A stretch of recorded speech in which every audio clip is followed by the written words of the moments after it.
қас қарайды. Қой өрістен келді. Арбаны төңіректеп сүйтөніп сиырлар тұр.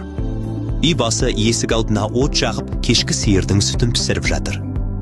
Қарт қожа үйге сүйеніп, ашамайды шынтақтап ауылға қарап отыр.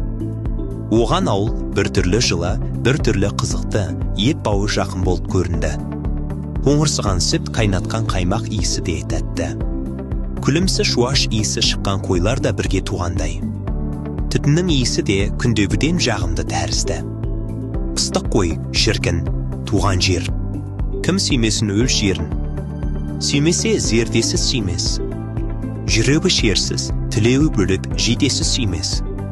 Туғалы ұзап шықпаған, бауырмал әжесінің бауырында еркелеп өскен үлбіреген балапан жүректі қарт қожа қайтып сүймесін. Қарт қожа туған жердің жанындай сүйеді.